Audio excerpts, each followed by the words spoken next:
This episode was brought to you by Tony Boy's Sandwich House. If you listen to this podcast, you know I only talk about places I genuinely love, and Tony Boy's Sandwich House is one of them. They opened right here in Livingston in 2017, and I've been a customer since day one. My go-to order, the salon salad, but you definitely have to add pickles. The number 2 sandwich and the West Coast. But you really can't go wrong with anything. Cheesesteaks, subs, homemade chicken cutlets, chopped salads, and they have great catering too. Tony Boy's is growing fast with locations in Madison, Montville, Montclair, and Cranford coming soon, and they're even offering more franchising opportunities. Visit TonyBoys.com for all the info, and if you're eating in, mention Food Czar podcast for 10% off your order. Tony Boys, great sandwiches and community wherever they go. This episode is brought to you by Livingston Car Wash. Since 1966, Livingston Car Wash has been a trusted name for quality car care in our community. Family owned and operated, it's now led by Paul Ritter, a proud Livingston resident dedicated to delivering exceptional service. From exterior washes and full-service detailing to windshield chip repair and paintless dent removal, their team handles it all with precision and care.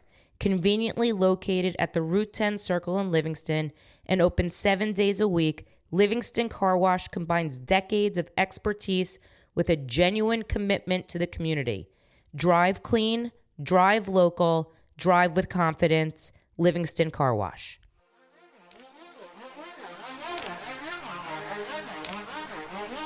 This is Behind the Counter.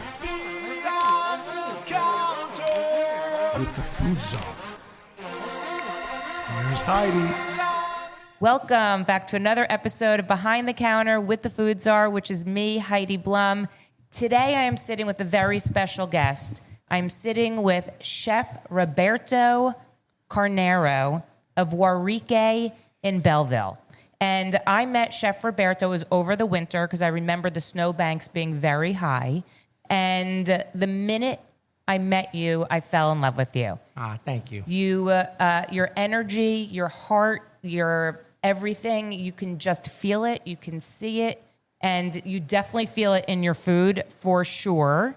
And for people who don't know Warique, you got, many accolades for your opening in 2025, right? Correct. One of the top opening restaurants in 2025, Yep. Am I correct? Yep, NorthJersey.com voted us top 3 best new restaurants in New Jersey. Yeah, well-deserved, and it should have been. How do you like that? Yeah. Welcome. Thank you for having me. This is we've been trying to make this happen for quite a while now. Since we met. Yeah, and so it's really nice to sit in front of the mic and share a space with you. It really is. It's honestly, it is like my honor and pleasure to be sitting with you. I'm excited. So, Chef Roberto, I want to hear it all. I want to hear it all. You seem like you have stories. You seem like you've had a journey. And I think where you are right now is sort of a sweet spot, but I feel like there's still so much more ahead of you. Oh, 100%. This is we've been open now for about 8 months, and we still have a hill to climb, and we got our hiking shoes on, and we're willing to do it. So spoken like a true Peruvian, right? Very true. Very true. So let's talk about your background. So you know the food here is Peruvian. Correct. I know a lot of the recipes and stuff are from your family. They're family, and then also literature is our best friend, right? I have tons of books in my restaurant from people like Virgilio Martinez to Gaston Arcudia. I even just got a book now, which has been so helpful. It's one of 100 books that they made in Peru. It gives you the identity of every fish that swims in Peruvian water. And oh my God, everything. you posted this. Yes. And I thought that was, and I tried finding, I think you did it as a story. I couldn't find it. That was the craziest thing I've ever seen. This book was written by a gentleman in 1974. And this book identifies every species of fish that swims in Peruvian waters, every crustacean and every fish. And it's been so helpful in what we do here. Because like I've always told everybody that I've come to know, we use Peruvian products to make Peruvian food here at Warique. So getting to close to the right fish to make ceviches and to use in our seafood dishes is what really separates us. What is the most common fish in Peru? We use a type of tilefish. Okay. That swims in Peruvian waters. It's got bigger eyes than the normal tilefish Okay. that we get here in America. And the meat is sweeter because Okay. of the colder water that it swims in. Oh, that's interesting. Yeah. I mean, I know a little bit about Peruvian food. I also know what I ate here, which was insane, which we're going to get into. So I want to hear about your background. So did you grow up in Peru? I was born in Peru Yeah. in 1983. My mother is from the Amazon rainforest in Santo Tomas. Wow. And my father is blonde hair and blue eyes from a little city in Peru called Arequipa. Is that blonde hair and blue eyes? Is that a Peruvian? So Arequipa is a predominantly white part of Peru. Oh, okay. Back. A lot of Europeans settled in Arequipa. From what I've been able to gather from my travels back to Peru, it was two brothers with the last name Carnero that came from Spain. Where they came before that, I'm not sure. Sure. But one settled in Arequipa and the other one settled in Huancayo in Wow. northern of Peru. Okay. So when did you move here? I came here in 1989. Oh, so you were like a baby. Yeah, I was a baby. So in your earliest memory, right, was food a huge part of your family? My mom tells a story. My mother tells a story about me jumping on a chair and putting my hand in a hot pot of rice at the tender age of about 4 years old. Amazing. I also have a scar on my hand from when I tried to grab a knife and someone pulled it away because I was in the kitchen with them. I obviously now today I know how to hold a knife properly. Back in those days, at those age, not so much. But my earliest childhood memories have always been surrounded by food. We don't come from money. My family has a very humble upbringing. Yeah. Things like sopa de menudencia, which is gizzard soup.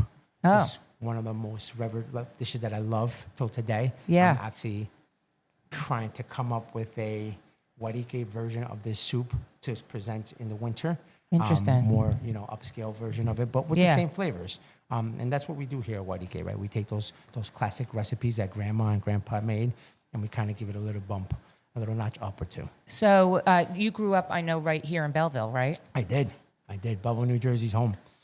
Belleville, New Jersey is the first place we came to. I remember still coming off the plane and walking into the Pathmark in Silver Lake from Newark Airport because I've never seen that much food before in my life. Oh my God! Like I said, we grew up very differently in Peru. Yeah. It's part of what made me the person I am today. Yeah. But walking into that Pathmark and seeing aisles and aisles of food that I've never seen in my life before was just like we knew we were home. Yeah, that's amazing. You take it for granted, right? Living here in the States, I guess. Yeah. So you went to high school, and then did you go to college? No. So Belleville High School. When I grew up with an older brother and older sister. Yeah. I played a lot of sports. Yeah. And I always was like a level up because my brother was older pushed and my you. sister Yeah, was older. of course. So on the basketball courts, I played with the older kids. On the football field, I played with the older kids. So I went to Belleville High School. Were you on the basketball team I and was on the football team? the golf team. Oh yeah. So football, basketball, and golf. Everybody's like, golf. And I'm like, yeah, man, it's a dope-ass sport. It's Yes, it is. It's really, really fun. We're going to play. No, we have to. We have to get on it. I mean, we have Hendrix right around the block. Yeah. We get some people that come here after they play around the golf and they sit down, they enjoy some food. That's awesome. So it's pretty cool being in this little corner in Belleville. It's funny. I mean, it's literally in a neighborhood. You don't expect there to be a restaurant here. That's what Warique is. Yeah. Warique, in Peru, is an unassuming hole-in-the-wall restaurant that serves family recipes. Yes. When I got to sit down, I had the pleasure of going to Central. Yeah. And eating dinner there. Central, at the time, I believe was like the number 7 best restaurant in the world. Yeah. And then they got the best restaurant in the world title a couple of years later. But when I went there, I got the pleasure to meet Virgilio Martinez. I took my mother and 14 of our family members. Wow. It was the first time Virgilio said he's had this many people there because it's one of the best restaurants in the world. It's usually tables of 2, tables of 4, and that's it. But here, my mom being the beautiful woman that she is and myself, a culinarian, and we brought my grandfather, who was no longer with us, a bunch of uncles, a bunch of people from our family, because they would have never experienced something like Sure. that other than that. Yeah. So to be able to do that was very cool. But besides the amazing food that Virgilio makes, I got to talk to him. Yeah. You know, and I got to pick his brain a little bit. He showed me the entire restaurant. I was like, you're the most recognizable face in the world right now in food. Yeah. Where do you go to eat without people bothering you? Yeah. Where do you go, right? Because, I mean, celebrities go out to eat, and then Yeah, people yeah. want to, but he goes, I still go to the Wariques. I still go to these little unassuming places where I can get a delicious meal. And no one's realizes it's him. Correct. Yeah, that's 'Cause amazing. You're still yourself. And you Yeah. know, that's the energy we bring here at Warique. You know, Yes. everybody's treated like family. It's awesome. We know a lot of the customers are repeat customers now, being open 8 months. And it's a very amazing family atmosphere that we've created here. So let's go back to your high school. So football, golf, basketball. Were you cooking? Were you working at restaurants? It's funny. I just had my culinary teacher here for dinner. Oh my God. 2 weeks ago, Miss Muscatella. My guidance counselor approached me because I wasn't the best student. Yeah. I knew I wasn't going to go to college. Yeah. I enjoyed high school for what it was, not for a future education. Yeah. Yeah. So my guidance counselor approached me. She goes, "You need extra credits to graduate." And I'm like, "Oh, okay." She goes, "You got to pick an extracurricular activity." She goes, "Well, there's mechanic class. That's all the boys. Wood shop. That's all the boys. And home ec." I'm like, "Oh, wait, there's girls in there." So I went to home ec. Smart boy. Right? And I was chasing all the beautiful young ladies at the time. But I started to like pay more attention to the cooking part of it, the cookie making and the small stuff that we used to do. And Yeah. And it kind of became fun, you know. But I still didn't know what I was going to do. Yeah, I just yeah. knew that I enjoyed it because, like we were talking earlier, my earlier memories were cooking with my mother and my grandmother. So kind of like just burned a little fire inside you, right? Yeah, yeah. So and we were having that conversation with Miss Muscatella. She was like, "Yeah, you came in like a little knucklehead, but you left a little better than you came in." And I was like, "Yeah," because I started to enjoy the food. Yes. So what was you? So you graduate high school, and then where do you go? What do you do? I actually have a cosmetology degree. I went to Really? the Capri Institute of Cosmetology in Paramus. My sister was working at a salon in Cedar Grove called Salon Mosaic. Okay. She was one of the assistants and hairstylists there. And I didn't know what I was going to do, so I kind of went over there hanging out all the time. And Yeah. the owner was like, "Why don't you go pick up my laundry? Why don't you go pick up my dry cleaning? Why don't you go do this?" And so I became his errand boy. Yeah. And becoming his errand boy, I kind of just started doing hair. And so I went to cosmetology school. I was the shampoo boy. I used to make Oh, my really good money 'cause I used to God. give Yeah. massages and Oh, I know. shampoos. It's the best. Yeah. So I worked with Salon Mosaic for about a year, went to a hair show and everything in Atlantic City. It was a real wild, cool time. First back of all, in the days. great thing since you are a girl dad. Yeah. Yeah. Yeah. Everly has fun, but she doesn't like anybody touching her hair. So That's- yeah. So she's like, "No, nobody touch it." But yeah, so I did that for a year, but it was like just work. Yeah. Right? You're just working. Like there was no passion for it. There was nothing. I left Salon Mosaic. I got a job working for Michelangelo's in Newark, New Jersey. Yeah. It was a family-owned restaurant on Bloomfield Avenue for years. Yep. And I became a busboy. I took a job bussing tables. I was spending more time in the kitchen than I was bussing tables. And, you know, Robert Angel, the brother who was a chef at the time, he was like, why are you kidding yourself? I'm wasting money because you're not cleaning the tables. The tables are dirty. You're in here, the kitchen, asking 1,000 questions About the cooking. about the cooking. Why don't you come in the kitchen and wash dishes and do little things? And if you like it, go to culinary school, but spend some time in the kitchen. And that was the greatest advice I've ever gotten. Yeah. You know, because the reality of the matter is that a lot of people think they can do what we do, Yeah. but it's a very stressful job and it's Yes. very tough. It's not for everybody. No. You know, being a line cook, being a chef. And you have to most- start at the bottom. I mean, oh. you have to. The first job I took in the field paid me like $6 an hour, and I was thrilled. Yeah. I was happy. I was like, heck yeah, give me that position. It's crazy. And then, you know, the dishwashing position, there's always a story with a dishwasher. Yeah. They are the most important person in a restaurant. Sure. They If are- there's no plates, there's no food. Yeah. There's no, you know, if I don't have a saute pan, I can't cook. Yeah. So, you know, and, you know,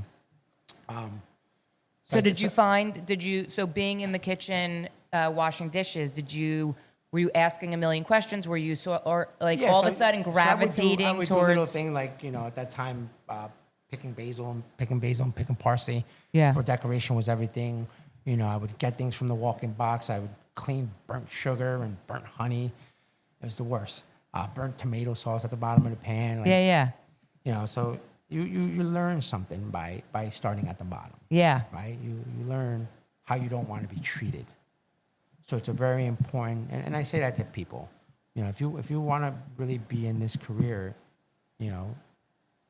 yes, you paid X amount of dollars to go to culinary school. Yeah. Bravo. You could afford it because not everybody can. Sure. Right? But you're not a chef. Yeah. You're not even a cook. You're a graduate of culinary school. Yeah. That's all you are. Yeah. Because the kitchen is where you're going to learn everything. Yeah. Because culinary school teaches you the techniques and it gives you a good foundation to start. Yeah. Right? It's a nice foundation, like you just said.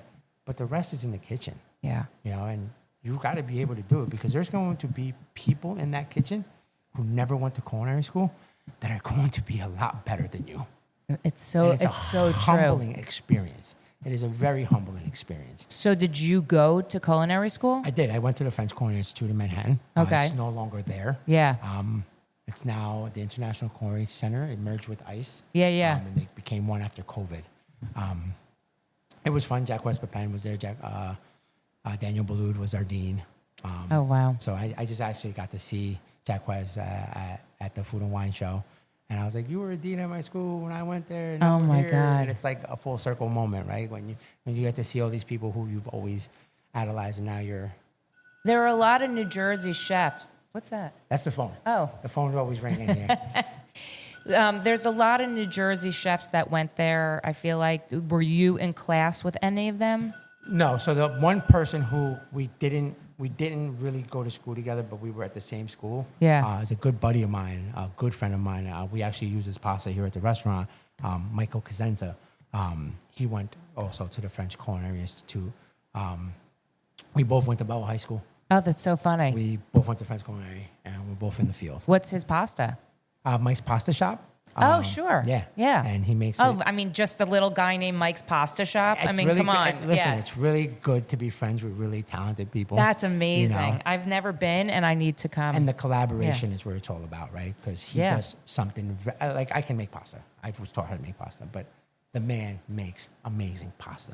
And he's my friend, so why not support his business and help him support mine? Yeah. Because the pasta is always consistent. That's what makes you special. Right. The pasta is always consistent. The pasta is always fresh. And it's always delicious. Yeah. So you go to culinary school, and then what do you have to do? Like the internship, the trial? I walked out of culinary school, and I walked into Babo, and I said, I'm the chef you hired. And they said, chef, the basement's right down this way.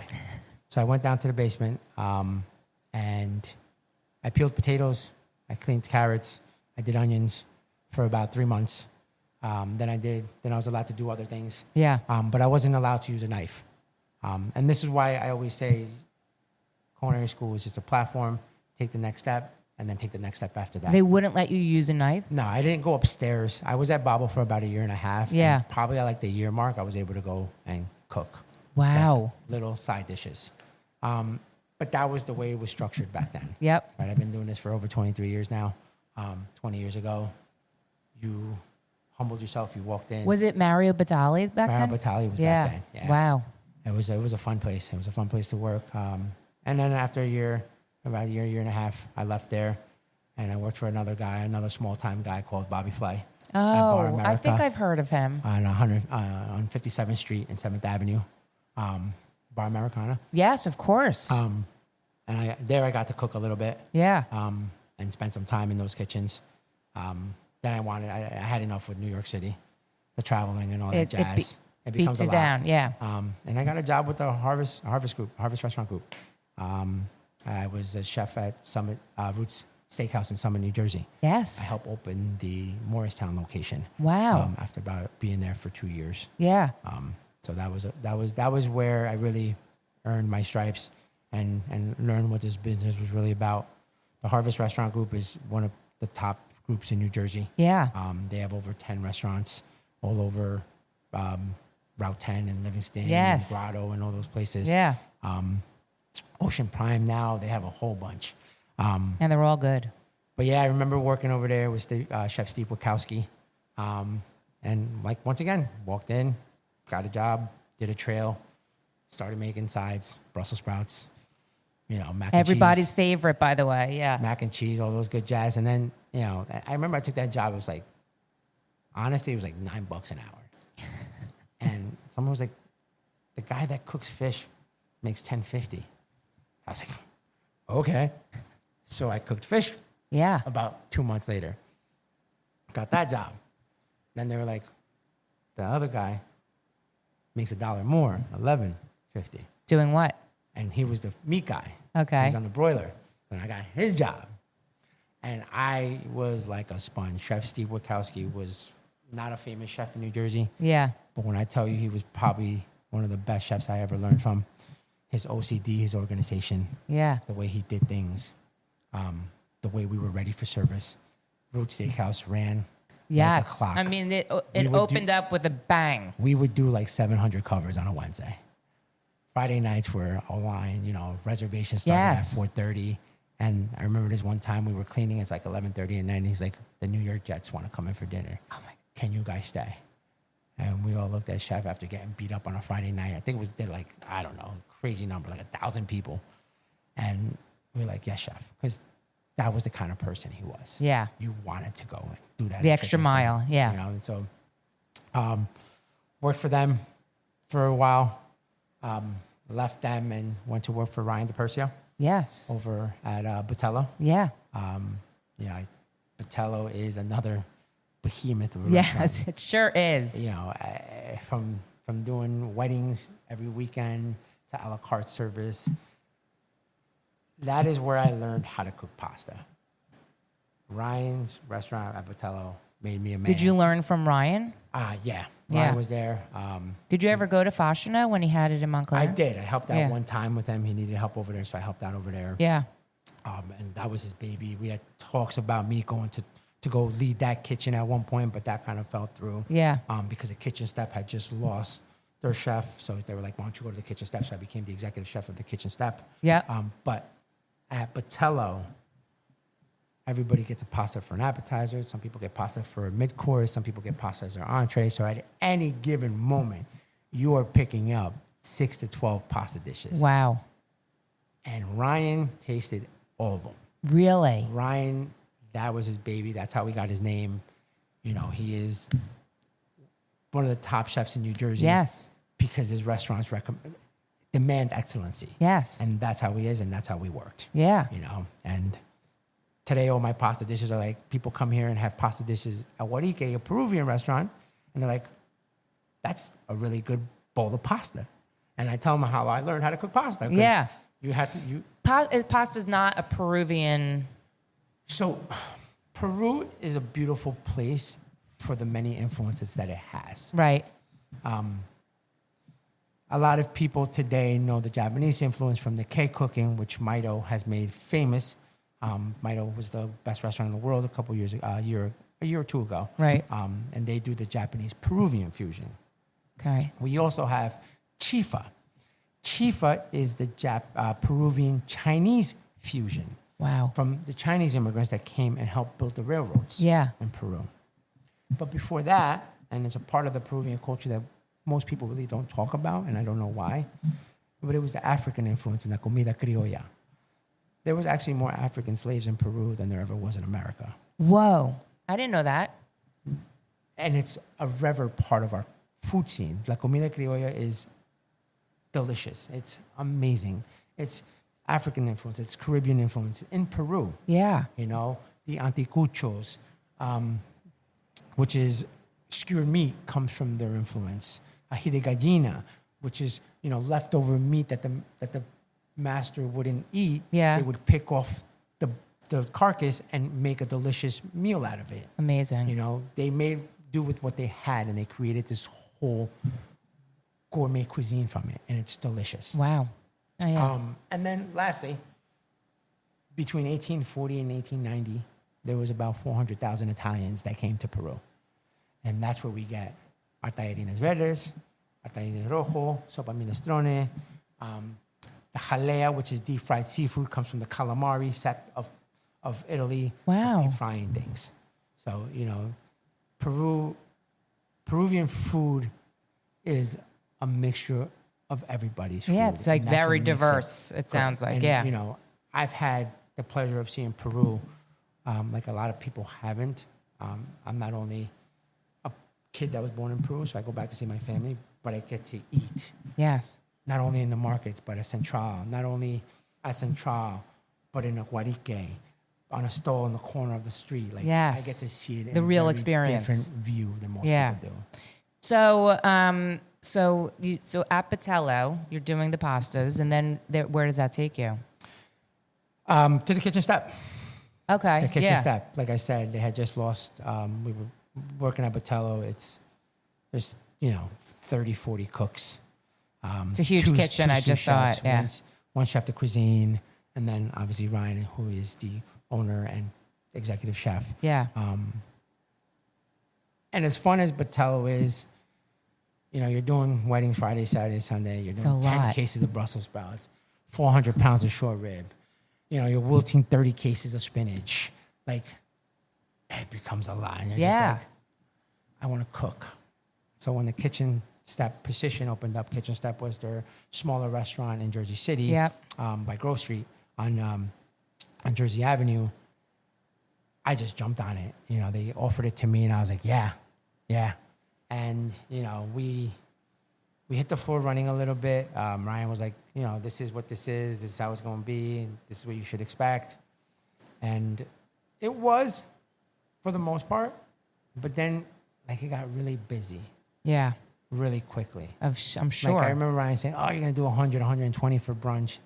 Next thing you know, we're doing 300. And because people follow him. It's a small restaurant. Yeah. So to do 300 people for brunch is not an easy task. Sure. And it's just keep your head down, execute. You probably get swallowed up by it. Yeah. Yeah. But it's an amazing place to learn, and, it leads you to other great opportunities, right? And, working with Ryan at the Kitchen Step and doing all these things got me other positions, which then, I got to meet David Viana and he's been my mentor through and through. I remember you telling me that. I want to hear that. I has- want to hear about your relationship with him. We'll get to that point because he is a very important person in my life. Yeah. David Viana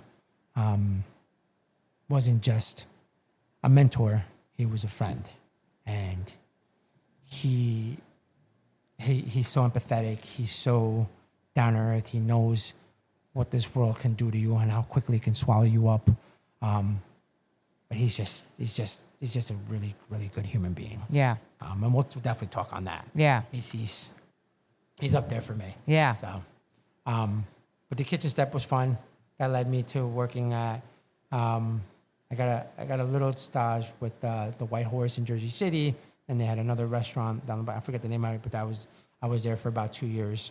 And then obviously meeting David Viana. Yeah. And then opening up Little Tijuana, which led to all this. So. So I didn't know about Little Tijuana. So David. Where did you meet him? You want the real truth? Yeah. So David Viana was on Top Chef. Yes, he was. I had working for Mario Batali, for Bobby Flay, Root Steakhouse, all that. I was like, I'm gonna be the youngest contestant on Top Chef. I'm gonna get on there. And those ambitions, those burning desires, but it never happened. But David Viana was on there, and he was a Jersey connection. Yeah. And then I started following him on Instagram, and he followed me back. And I started like, oh, chef, you did a great dish. Just like hitting him up on Instagram little by little. He was the executive consulting chef for Little Tijuana in Newark, New Jersey. Okay. He reached out to me after we garnered this friendship on Instagram. Yeah. And he's like, hey, do you want to open up a restaurant with me? I was working in Hoboken. Had you guys met in person? Never. Oh my God, that's wild. Okay. I was working at a restaurant in Hoboken called Serenetta by Gabby. I forget her last Lombardi. Gabby Lombardi. She is phenomenal. She owns Serralina across the street, Serenetta. She now has a couple other restaurants Oh, amazing. in New Jersey. And the chef at the time was Jane. I got the CDC position. It was a step back from what I was used to, but Jane came from New York and he was doing really cool stuff. And Severnette, I got this like amazing review. The other kid that I worked with was at Per Se, and the other kid that I worked with was like at the Modern. Yeah. And here's Roberto from New Jersey, right? So I was like, yeah, I could do this with these kids. Now I'm leading this group of kids who at our like top restaurants in New York, and now they're under my tutelage, right? They're underneath me, which was an amazing time. But David reached out, and I had to tell Gabby I got to go. And this was only after like 7 months there. Yeah. Because you like this you felt this was your moment. When chefs like David Viana reach out, yeah, you listen. Yep. And I listened, and it was the greatest thing that ever happened in my life as a chef. David Viana helped change the trajectory of where my career was going. Whoa. Yes, he is by far the most important person in my career. We come from a place where we thought it was okay to be yelled at, to screamed at, to be cursed at, pans smacked, dishes smacked, you know. It was a very wild, wild west, the early days of the kitchen. Mm-hmm. But working with David, opening up a restaurant with David, helped change the way I saw the way a restaurant works. Yeah. And he remembered, and I still use this model to this day: be the change you want in this industry, Roberto. Mm-hmm. And that's what I did. Prior to meeting David, if you would have asked me if I would have ever allowed my daughter to become a chef or a cook, I would have told you no. Yeah. Because that's just, we were in a different place. Yeah. But today, I would be proud of my daughter to be in a kitchen, to work as a chef. It's amazing. Because we're creating that different atmosphere, environment. Yeah. That environment, you know. So you opened Little Tijuana together? Together. I was his executive chef. He was the consultant. He would lean on me. That was a monster. We would do 1,200 people on a Friday night. Tacos and birria tacos and barbacoa and all that good jazz. It was just a mayhem. Wow. And it was the tiniest kitchen in New Jersey. And there was like 4 cooks, me as a chef, and we just did it. Was this before he had heirloom and everything? No, he had heirloom. Okay. Little Tijuana came, then he opened up Lita, then he opened up Judy. Yeah, yeah. You know, and having David Viana on your resume, people are just like, yeah. Yeah. Yeah. I always say this, and I know this because I have a lot of friends in this industry today. Yeah. A lot of people who now work at different locations, but David Viana is single-handedly responsible for how amazing the food is in New Jersey, because a lot of the chefs running kitchens today came from his kitchens. Yeah. You know, down the shore, yes, all these great restaurants. If you ask where they worked, the chefs worked before that, they will tell you David. Well, yeah. I mean, you know, I'm a huge David Viana fan. Yeah. I mean, Lita is one of the best restaurants in the United States. It's insane. It's not in New Jersey. Yeah. Like, he's getting recognition. James Beards, he's, you know, flying all over the place to do. Yeah. Lita is, what he's done over there, the model that he's created. Yep. It's just, and it's revolutionizing. It's not even just the model of the food and the restaurant. What I love is that all the people that work for him in the restaurant, they all change positions. Yeah. So you have to be a server, you have to be a bartender, Yeah. you have to. I mean, that's such an amazing concept. Yeah. And everybody shares the spoils. Though. Yes. Everybody shares it. Yeah. Right? Like that model, and that's why Warique is so special to me. Yeah. Right? Because I grew up in the model of kitchen in the back, restaurant in the front. That's the model. Yeah. Right? I didn't, as a cook or as a chef in that restaurant, we never knew who you were. And Yes. you didn't know who we were. Yeah. Unless you were a well-known, you know, the David Burks or or the Tootie Tooties of New Jersey cooking back in the day, right? But today, like, if you look at my restaurant, you are part of the kitchen. Yes, you are. And that's what I love about it You here. know, It was amazing. I mean, I sat at the counter. I was working for the Jackdaw Group, running Dearmont in Hoboken. I was with them for 3 years, excuse me. What's it called? Dearmont. Okay. It's in Hoboken. And after being there with 3 years, I was on vacation with my wife and my daughter. When I got back from vacation, they fired me. Like, we don't need you anymore. I was like, okay. Thank you. I'm now sober for 9 years. Congratulations. My wife, we've been married now for 4 years, together for 5. That was probably my darkest time in 9 years. Because you're an executive chef, you're running a successful restaurant, food cost is down, employee cost is great, food is beautiful, you think you're hosting, and then the carpet gets pulled from underneath you. Now, you have a newborn child, your mortgage is due, car payments are due, everything is due, and you're just like, I didn't know what to look for or where to look. It was probably the closest I've been in 9 years to picking up a bottle, and I didn't tell anybody. It was a very scary time. You know, I'm sweating just talking about it. I know. Now. I see it in your eyes. And aren't you so proud of yourself that you didn't? Oh, you know, I just kept going back to everything that I've learned for those prior 7 years, right? Like one day at a time, 1 minute I was at a gonna time. say, what pulled you out of it? I didn't tell anybody this, and I just kind of, because I was just moping around, doping around, you know, turning down opportunities because I was, you know, there was ego-driven there. But I took a job for a buddy of mine, helping him out at an Italian restaurant in Belleville. It's called Me and Tommy's. And I was in his kitchen. It's got a tiny little kitchen. One of my favorite restaurants, by the way. Shout out Me and Tommy. Me and Tommy? Yeah, Okay. Tommy and me. Yeah. Excuse me. And I just cooked back there a couple nights a week, just moving pots and pans again. Yeah. And he doesn't know this, and I haven't had this pleasure having this conversation, but he kind of, him giving me that job Saved you. kept me from going to pick up that bottle.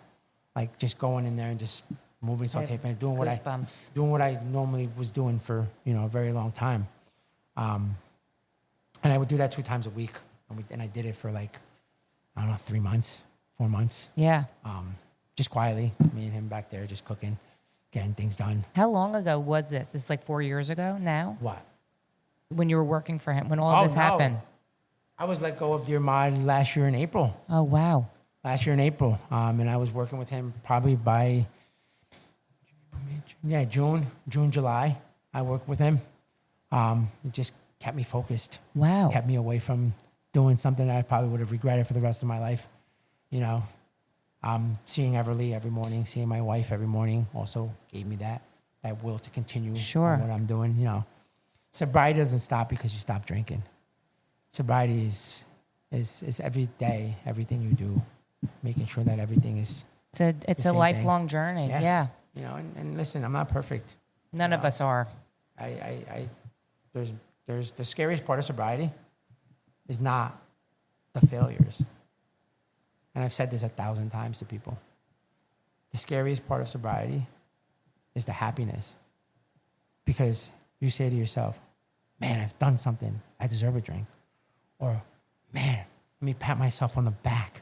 I just achieved another goal. Yeah. Maybe I can celebrate this time. Yes. Right? And it sneaks up on you, not just during moments of failure and bottoms, but it's also moments of highs and happiness. Yes. Because now you think, oh, I've been sober for 7 years. Yeah, I did it. I did it. I can do this now. Yeah. I can probably do this like a normal human being. Yeah. But, you know. It's a disease. Yeah, and people don't understand that sometimes, but it's a disease. Yeah. Yeah. It's tough. It's tough. And it consumes a lot of us.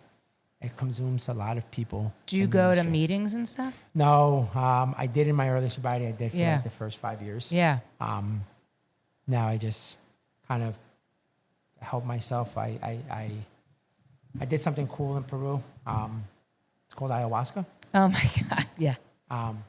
Throwing up and the whole thing. I battled. I battled for many years. Yeah. Right? Like even when I worked for Ryan, I was sober, and that's how I got the job at Botello. Sure. Yeah. And I was sober through my entire 2 years at Botello, and then I got offered the kitchen chef job, and I took it. And Little I was sober. Tijuana. No, and then I failed. I relapsed. I relapsed while I was working with Ryan. Yeah. You know, and he had to make the tough decision of firing me. Yeah. And when you're younger, you know, you're like, ah, fuck him. He's an asshole. You have a chip. Me. Yeah. Right? Like, what the fuck is he? But like, take accountability, man.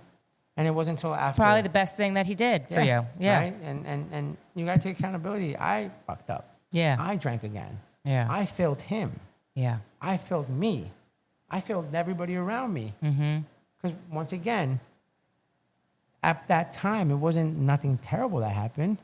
It was the good things that happened. Sure. You're like, And I I'm in a said to sweet myself, spot right now. I'm gonna give myself a reward here. Yeah. Let's do it. But that reward led to, and Ryan dealt with me for a little bit. Yeah. He's like, give him a chance. He'll come out, and I didn't. Yeah. Because alcoholism consumes you. Yeah. So you went to Peru. I need to hear about this. Oh yeah. I spent the week in the Amazon rainforest, man. I went to go By yourself? No. I had my cousin at the time. There was a guide and stuff. No, my cousin. I have family there. We still have a house in Peru. It's in No, I'm saying like when you do the ayahuasca. I went back to Peru when I was 33. Okay. Because I wanted to meet my biological father. I had never met him. My mother had never spoken a bad word about him. As a matter of fact, she would always talk about how good he was. He took care of my mother, my brother, and my sister, who were from a different father. So she always spoke well about him. It was just the circumstances at the time. Sure. The world, they came from different levels of hierarchy in Peru. My father being Arequipeño, blonde hair, blue eyes. My mother being from the Amazon rainforest. It was frowned upon. Yep. It was like Belleville back in 1995, right? Like I couldn't date an Italian girl because I was Peruvian. Yeah. That was just a reality. Yeah. That's just what it was, right? So I went back to Peru to go meet my biological father, and I had met my cousin who took care of everything for me. He had passed away now since then, but he would take me to different places. So every time I would land in Peru, go to my family's house in Lima, and then we would go to either Arequipa, where I went one time, Cusco, where I went another time, the Amazon rainforest. But during my first couple of trips, I used to always hear about ayahuasca here in the States. So I had reached out to him and I said, keep it quiet. I don't want anybody to know because my mother's going to go crazy. What are you doing? My sister, who is a big role in my sobriety, she called me every single day for about 2 years. Every morning she would call me, check in on me, see how I was from the night before. Yeah. But I went to Peru the first time. I was like, yo, I keep hearing about this ayahuasca thing. He goes, oh, but we got to go to the rainforest to do that. So we can't do that now. We already have a trip planned to Cusco. And the second time, we already have a planned trip to Arequipa. So the third time, we kept it quiet, and I was like, hey, let's go to the rainforest. We'll go do this. So I did. I went to visit my mom's hometown in the Amazon rainforest. I saw the house where she kept us for a year and a half while we lived in the Amazon rainforest, because she had to escape everything that was happening in Lima. So she went to the rainforest. I saw the house and everything. Just the way they live out there is super cool. I'm the sure, houses yeah. are on stilts, so when the Amazon River rises, nothing floods.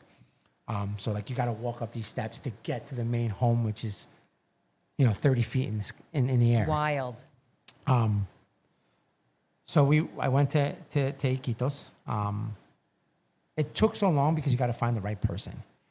You cannot just go to Peru and be like, oh, I'm going to do ayahuasca. Yeah, I don't think so. They're just going to take your money. Yep.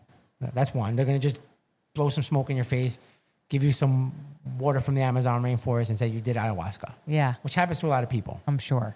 There's a lot of scam artists out in that part of the Peru. And then two, if you do ayahuasca and you do it with the wrong person, you could have the reverse happen to you. Instead of helping you, it can hurt you. And there has been a lot of documented videos of people who go the other way and don't come back the same. So it's I could see that. It's a very scary thing because you are in a hallucinating stage, and it has helped with my sobriety. Did you have like the visions? I had to open myself up. Yeah. The reality of the matter is that my mother came to this country to give us a better life. She left Peru young with my grandmother and my aunt. They came here. My mother had to make the hard decision of leaving her 3 kids behind. And when she was in a better place, she brought us here. Unfortunately, during that time, things happened. And it is part of why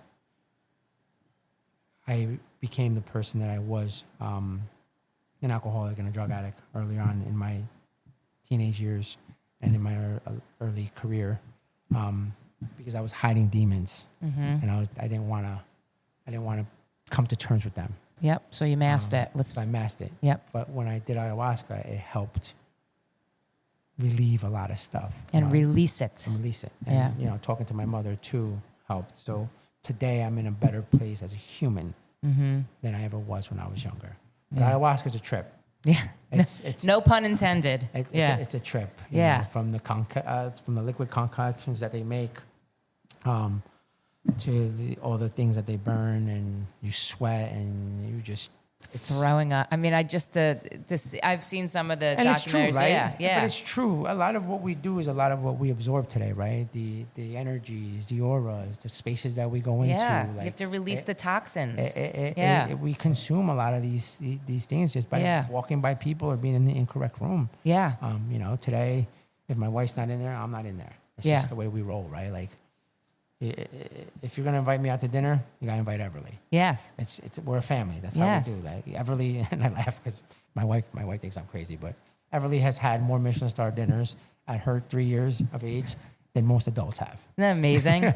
But it's just because I love going out to eat. Sure. And, I go support everybody. Yes, I know you do. I am out. I saw you were at Judy's. I'm out supporting my friends. Yeah. Making sure I do my due diligence because they do it for me. Yeah. And that's how this business goes. So let's talk about Warique. So you decide So what you get fired. You're working for Tommy and me and Tommy, whatever it's called, right here in Belleville. Yeah. And then what happens? Do you say? So at the time, me and a friend of mine, Louis San Blas, decided that we were going to do a pop-up. We had been trying to do something for years. So we got together. We're like, let's do a pop-up. A friend of mine at the time, Emilio, had saw that I was going through some stuff. He's like, bro, just use my space. Don't worry about it. Just Emilio's Wood Fire Kitchen? Emilio I have to get there. Ralph from Emilio's. He opened up his doors to me, and we did a pop-up, and it was 40 people there that first night. Was it Peruvian food you were doing? Wow. Out of a wood fire oven pizzeria. In Nutley, New Jersey. That's incredible. And we did that one. Then we did one on top of a mushroom farm, Life Cap Farms in Jersey City. But the reality is that pop-ups aren't sustainable. No. But it gives you an idea of your menu and Pop-ups what people are like. cool. Yeah. If you're going to keep them to like 4 or 5, max 6, those are cool. Yeah. When you're just doing pop-ups every 2 months, like, what are you really doing? Yeah. Right? Because you're taking time away from the restaurant that you work at, and you're taking away time from other people that are... Yeah, I mean, they're good to expose somebody to a different restaurant. Correct. Right? But... So then I was looking at spaces. I saw a space in Montclair. I saw another space in Jersey City. And my buddy Louis, who I've known, me and his wife, I've actually went to kindergarten together, school number 4 in Belleville, through middle school, through high school. Wow. I met Louis in middle school, and he actually sold me my house when Lisa and I, because I know Lisa since we're 16 years old. Yeah. She was a Nutley girl. I was a Belleville boy. She was a cheerleader. I was a football player. At the time, she had a boyfriend, and I stole a kiss on the baseball field in Nice. Belleville. But then she went this way. She went to Sacred Heart University, became a doctor. I went to culinary school and became a cook. Yeah. And then became a chef. Right before the pandemic, I saw that she was going through some stuff. We were friends on Facebook. Yeah. And I was working on my sobriety. Slid in her DMs. I slid into the private messages, and I asked her for coffee. And she said no. I asked her for coffee again. And she said no. I asked her for coffee. Literally like 4 months passed. And she wouldn't have coffee with me. And she finally had coffee with me. And I remember at the time I was becoming like this coffee connoisseur. Yeah. So I was like self-aging my coffee beans. Yeah. So I had like this bag of coffee beans sitting in my cabinet, like temperature controlled, aging it. Because a buddy of mine, Ken, who was the GM at Kitchen Step, and he worked at the Modern. And now he's just doing cool mixology stuff now, but he's like best friend, comes to the house. He was teaching me how to do this coffee stuff. So I said, Lise, instead of going out for coffee, why don't you come to my house, my apartment in Kearney, I'll make you coffee. She's like, all right, sure. She didn't tell her parents that, by the way. She lied to her parents saying we were going to a coffee shop, but she came to my house. And then we just like, I made coffee. You know, like you just haven't caught up with an old friend in the longest time. Yeah. We literally spoke for like 6 hours. I had her kick her out at like 2:30 in the morning. She's gonna get mad about that. She's gonna get upset I said that. But yeah, that coffee bag I made, it was spoiled. It was probably the worst cup of coffee I've ever had in my life. I could have sworn it was rotted. Oh my God. It was bad. But I made the coffee anyway because I was like, I gotta show this girl. I know what I'm doing, whatever. Yeah. And she's like, she made a face. She's like, and we just dumped the coffee out. Oh my God. But we spoke for hours, and that led to the next thing, and that led to the next thing. But Louis, at the time, was a good friend of mine, and still is a good friend of mine. He was in real estate. Yeah. And I was going over Lisa's house all the time. Yeah. So I saw the house across the street being built. Mm-hmm. They were new siding, doing the inside. And I would go across the street and talk to the guys. And the guys thought I was the owner of the house. And they were like, is this where you want the AC vent? And I'm like, no, move it over a little bit. And Lisa would like die laughing. Like we would go across the street. That's so funny. And I remember like after a couple months of dating, we were just in a different point in our lives as adults. Me and her father were on our front stoop talking. And I was like, I'm going to own that house one day. And he's like, get the fuck out of here. You know, old Italian guys. Yeah. Get the fuck out of here. We own that house today. It's incredible. We own that same house today. Louis helped with that house, and Louis helped with this building. What was in here before? A coffee shop. Oh, that's so funny. It was a coffee shop. It was a little coffee shop. You know, the bar was longer. It was open. There was green walls, fake grass everywhere. It was very dark. And Louis showed it to me. I was like, nah, bro, this ain't it. He's like, bro, take a look at it again, man. And we did. Me and Louis came back here. We sat here for about 45 minutes. We had coffee. And I just started knocking walls down in my head. Just started doing things. My brother, who is a retired Marine, he did 2 tours in Iraq, 1 in Afghanistan. Wow. He helped build this with me. Oh, wow. He has a small little construction company. He does odd jobs. Yeah. He helped put the bar, everything that's here, as you can see. My mother has been a very integral part of this. Yeah. She was the person who She makes the desserts. She makes the flan. She makes the flan every week here. Yeah. Every week she makes fresh flan. And it's everybody's favorite. No surprise. Yeah, no surprise. Exactly. It's just something that she does. She doesn't use no measuring cups. She doesn't weigh things out, you know, like we do in the kitchen, but it's the best thing on the menu. Sometimes that's the best way, right? But my mother, you know, I sat her down. I was like, Mom, I'm not getting any younger, man. It's either now or never. And I got home and I looked at my wife and I said, we bought a restaurant. She said, what? I said, yeah, we bought a restaurant.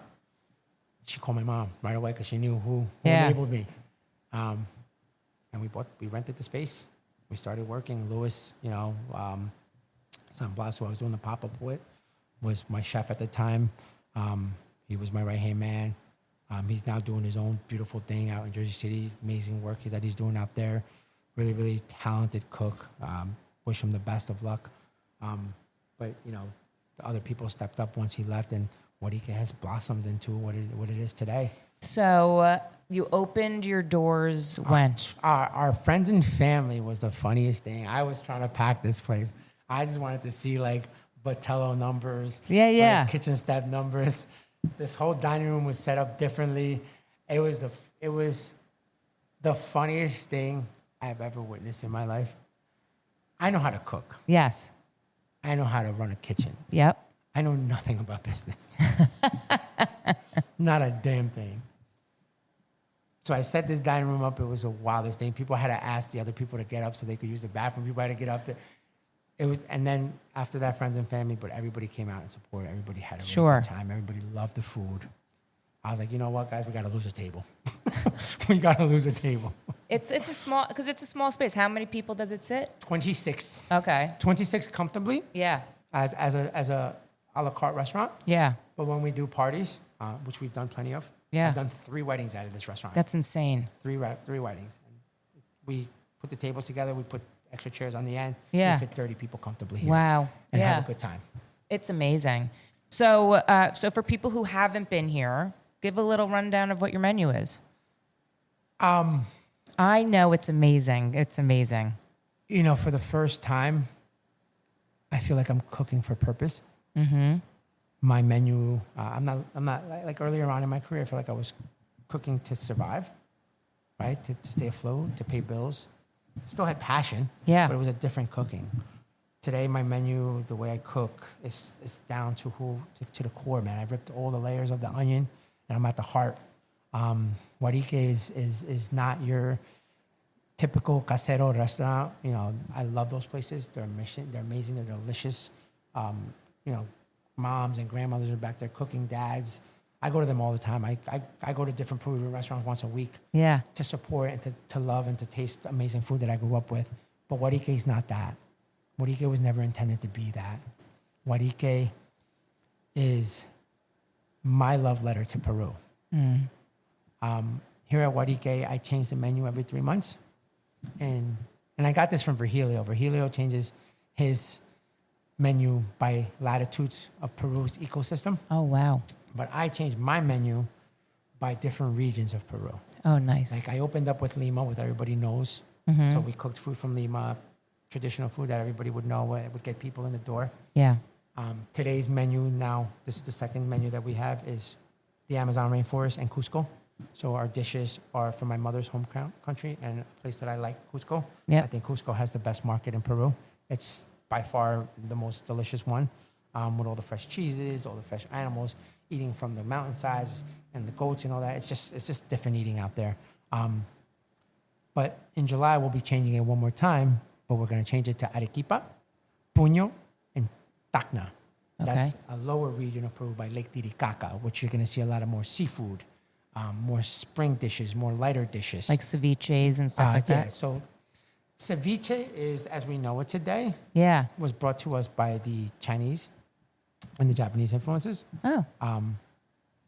Before they arrived and the Spaniards arrived, we would use different citruses that were local to Peru, like tumbo. Tumbo is a form of passion fruit, which I use today in my ceviche here at Warique. I change my ceviches every month, every time we change the menu to highlight a different ceviche from Peru because we're nice. more than Lima. Peru is a vast country with vast regions that cook Peruvian food in their form. Yeah. Like America, right? The South is a whole different flavor. Yes, of course. Than the North. Yes. The Midwest is a whole different flavor. East Coast, West Coast. Yeah. But the food is still delicious. Yeah. Unfortunately, Peru's beauty comes from Lima to the world. But there's so much more to that. Yeah. And that's what Warique highlights. Warique highlights different parts of Peru while still keeping true to American palates. So you mentioned earlier that you're a terrible businessman. So when you opened Warique, was the biggest learning curve for you owning and opening your first restaurant the business part of it? Yes. Yeah. Applying heat to product, applying flavor, texture to a dish comes natural, Sure. right? I've had a lot of good mentors in my life and great mentors in my life, great teachers. So they've given me those tools. But business, the X's and O's, the fine print, Yeah. right? Like, I had to get this place open. Yeah. Right? I was running out of money. This is my savings, whatever I could borrow from my brother and my mother. I had to get it open. We had a time frame of a month to get it open. Past that time frame, obviously, like every restaurant does. Yep. But we were able to open it in 2 months, from start to finish, 2 months. But you got to pay rent. Sure. You got to pay bills. You got to pay people. Yep. Going from a secure paycheck every week to not knowing when your next paycheck's coming is a very humbling experience. Yes. I had this conversation with someone the other day in my restaurant, one of my employees. I said, your job is to take care of you. My job is to take care of everybody. Yeah. You are trusting me that I'm going to give you lawful employment, that your paycheck's going to be there every week. Whether I get one or not, Doesn't matter. doesn't matter to you. But I knew that coming in because, like I said, I had great mentors. Yeah. So I knew what I was getting myself into. I didn't just wake up and say, my father wasn't a millionaire. My mother wasn't a billionaire. We've worked for everything we have. I did it. I opened it. And then the next week came. I had to payroll. And I'm not good at computers, period. Right? Doing some of the stuff online for the restaurant, the PR stuff that I do. Because when you're a small business owner, you're not just a chef. No, you're doing every aspect of the business. You're the plumber, right? When the dish pit backs up, you're the plumber. When the only time I really don't mess with something in this restaurant is when it cocomes to electrical. Yeah, no, Sorry. Good. Smart decision. Sorry. But you do your social media. I do my social media. I do all the content. Mm-hmm. I am PR. I am the chef. I am the owner. I deal with all the bills. I deal with everything. And it's hard. Yeah. It's hard. So, right? so 8 months in, how do you feel? How do you feel the growth has been? I feel very blessed. Warique has been received with so much love. The energy with the people. This is an intentional restaurant. Yes, it is. This is on a corner in Belleville, New Jersey. It literally on a street where it's all houses. You would not know this was here. I have people who I spoke to prior to opening up Warique that told me I was going to fail. No. Because nobody comes to Belleville for dinner. That's what they said to me. I did. And we'll do it again. You got to believe in yourself. Yeah. You do. I mean, it seems to me, even just talking to you in this hour, and after meeting you that first night that we ate here, this is intentional. And it is a love letter. Yeah, and you can feel it and you can see it. And watching you in the kitchen with the girls that were back there, I mean, I can't express I can't express how special it is. This is an intent. You got to know you're coming to Warique. Yeah. You're not, we're not on a main avenue. There's no foot traffic. No. Right? Parking spaces are limited. Yep. It's a neighborhood. Yep. This is the garden section of Belleville. But the neighborhood has been so welcoming. Yeah. The neighborhood has been so supportive. It's amazing. The town of Belleville. Yeah. The town of working class Americans of Belleville, New Jersey have showed up and shown out, as they say. I mean, that's got to make you feel good. They come. Yeah. From Belleville, from Nutley, from Bloomfield, Glen Ridge. I had people here from Oak Ridge, from Vernon, from Braille, New Jersey, at a little restaurant in Belleville, New Jersey. Well, listen, you've been getting, like I said, a lot of accolades, and it stands up to them. Yeah. You know what I mean? And listen, it's hard work, right? It's being in the right room at the right time, right? Do you feel I was asked to do one food show. Sat down, put my food on the table. Person came up.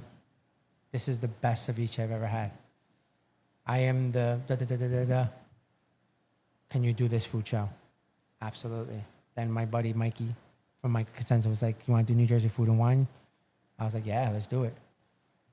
Did that. That's where I got to meet Ben. Ben was on this right across the street, right across the booth with Fossil Farms. Mm-hmm. And he came over because I interviewed for a position at Fossil Farms a couple of years back. Yeah. I turned it down because it wasn't the right fit at the right time. But there was respect. And we talked, and he was like, oh, yeah. I said, you do those awesome things on the mountaintop all the time, man. I'd love to do those one day. I get a phone call about a month ago. A chef dropped out. Ben was like, hey, remember you talked about doing it? I said, yeah. Can you do it? I said, yeah, let's do it. It's God puts you in the rooms. He needs you when he needs you to be there. Yeah. I met another person at the Food and Wine Festival of Peruvian descent.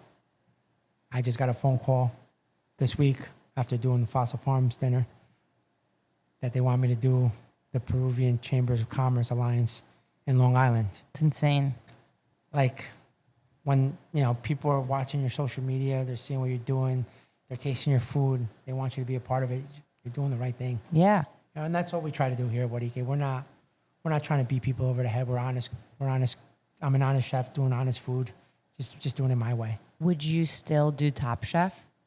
Oh, in a heartbeat. In a heartbeat. I turned down Chop Yeah. like 2 times Yeah. in my career. My wife is like, she was like, we should do Chopped. Yeah. I was like, It's Chop's not easy. I mean, they pull out that basket. It's some funky stuff. My wife's favorite meals, and she'll tell you this. Yeah. My wife's favorite meals are just when I'm off on a Monday, because I'm not going to the supermarket. Just on Monday. pulling stuff together. I'm pulling things out of the refrigerator. Yeah. And she's like, that was delicious. Yeah. It's amazing. I mean, I hope you get on Like it. 2 weeks ago, she wanted me to grill in the back. She wanted hamburgers and hot dogs. I had some little potatoes in the refrigerator. I had some leftover Rams from the season. Yeah. So I made Rams mashed potatoes. Of course you did. Of course you did. And Yeah. she was like, that was delicious. That's amazing. Well, that's because you're talented too, You know? and you see it more than. But we no, would see that's it. not has nothing to do with talent. That's how I watched my mother Yeah, and grandmother. but it's in feed you. me It's in you. for so long. My grandmother used to go downstairs. They lived in Harrison. Yeah. She used to live above and her apartment was above from a deli convenience store. Yeah. Yeah. She'd go downstairs. You know, she didn't have a lot of money. Yeah. She would get the gizzards. Yeah. She would get the chicken feet. She would get the hearts. Yep. Right? We didn't have money for steak. Yep. There wasn't money sometimes for whole chickens. Yep. But that's why, like, my fondest memories are those early Peruvian meals. Yeah. And that's where I draw from, right? That inspiration of creating. So what's the vision? What's the? I'm sure there's a goal, or maybe a vision. I don't know. I believe that God gave me Warique Yeah. so that I can learn the business side of it. Yeah. A 26-seat restaurant is a lot less headaches than a 300-seat restaurant. Sure. Warique will always be here Yep. for as long as Warique is able to be here. But my goals are to, open another restaurant somewhere in the near future, somewhere with a liquor license. Because it's like I said, I have talented friends. Yep. I have talented friends who are mixologists. My best friend is a mixologist. My other best friend's an executive chef. So, we've been trying to do something together for a very long time. So if God gives me that opportunity, we're going to do it together. Sure. I don't want to, how do I say this? I am a chef. I was born in Peru. I'm not a Peruvian chef. They're in Peru. Mm-hmm. I am a chef who loves Peru and wants to write a beautiful love letter to it. Sure. That's why I would never say I'm traditional. And a lot of people are like, is this even a Peruvian restaurant? I'm like, why? Because there's not a Peruvian flag hanging on the wall. Right. You know what I mean? Yeah. I get up every morning. I go source stuff. I go to Passaic. I go to Patterson. I go to Queens. I go to all these places to make sure that I have Peruvian ingredients to make Peruvian food. Yeah. We pickle all our own stuff. We pickle Peruvian products to make them last longer. Because sometimes we're able to get 30 pounds, but we don't need 30 pounds. So then we use the 15 pounds and then we pickle the other 15. Yeah, yeah. So just to have it, right? And it's fun, man. It's fun showing people that we are more than lomo saltado, that we are more than ceviche, and that we are more than pollo a la brasa. Things things are delicious, and those Like things a are Peruvian amazing. chicken. I love a Peruvian chicken. Oh, it's phenomenal. It's delicious. Yeah. But we're patarasca. Yeah. We're ceviche. We're all these other dishes that have been there for years that till today I haven't been able to show anybody. Well, I will say when I ate here, I thought the coolest part of sitting at the counter was you explaining where every dish comes from. It's just Warique has been 8 years in the making. Yeah, I mean, just to hear the story. I mean, you make the connection between Peru and the food you're eating, and you in between, and how the dish came about. It's nice. It's going to be 10 years this year. Yeah, The first time I went back to Peru. yeah, And every time I go back, I absorb and I learn. yeah, And going to a different region shows you different fruits, shows you different vegetables, shows you different preparations. yeah, In Arequipa, they don't even cook with stoves. They don't even cook gas. They cook with Yeah. wood. Yeah. They still cook that. It's amazing. Picanterias still cook with wood. yeah, In different parts of Peru, they do different things. And that's what we try to highlight here, sure. right? Like, First, we started with the ceviche cartillero, which was a traditional Peruvian style ceviche from Lima. Mm-hmm. Now I'm doing ceviche, which is the traditional way of making ceviche before the Spaniards arrived, using a fruit called tumbo. Yeah. Now I'm going to Arequipa. Arequipa makes ceviche completely different. They use river shrimp and they use sea urchin. Yeah. And their base is a creamy rocoto leche de tigre. That's my job. I am not the gatekeeper, but my job is to make sure I walk you through that gate. Yeah. I hold your hand and I lead you through. Yeah, it's amazing. By letting you know every part of it. It's amazing. Well, Chef Roberto, I'm so happy for you. You are, I think, a very special human being. Thank and you. I could tell the minute I met you, and I'm not just saying that. I don't blow smoke up people's asses. I'm being serious. You see it, your energy, your eyes, tell a story. And you can see, you have worked hard, and you should be really, really proud of yourself to be where you are right now. God gave me a second opportunity. Yeah. You know, there's a part of me that celebrates June for Men's Mental Health Month, because I know the bottoms of alcoholism and addiction and depression. So I dug myself out of a very dark hole.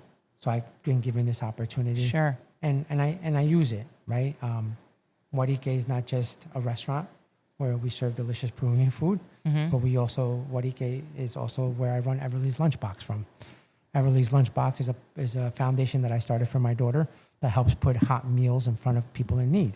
We've worked with the Hoboken Shelter, with the Apostle House. We've worked with all the veterans of New York and New Jersey, the citizens of Belleville, just to name a few.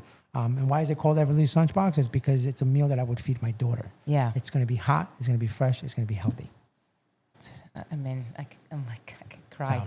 So. You, honestly, for people who are still listening, you are a special man. Thank you. You are a good human being. And I would actually tell everybody they need to come here to meet you, to experience what's happening here. Honestly, I mean, you're a gift. We're just trying to do our due diligence here in Belleville, New Jersey, and trying to show the world a little bit of what Peru is, one dish at a time. Yeah, but you yourself are a good human. Thank you. Thank you very much. Thank you for sitting with me. Pleasure is all mine. Trust me. Thank you, Roberto. Thank you. If you are hearing this message, I want to thank you so much for tuning in. I'm truly grateful for you and this opportunity. The purpose of the Behind the Counter podcast is to bring food, people, and community together. I hope you'll return for more episodes and explore with me. I want to personally thank Fran Linnell of Design 68 for my amazing Behind the Counter podcast logo, and Travis Lohenberg for my awesome Behind the Counter music, and all the guests that take their time to sit and talk with me. I hope you enjoyed this episode, and if you did, please leave a review on Spotify, Apple Podcasts, or wherever you hear your podcasts. If you'd like to support the Behind the Counter podcast, please subscribe, share with your friends and family, and you can follow me on Instagram at Heidi Blum. If you have any feedback or stories that you want to share, you can email me at foodczarbtc@gmail.com.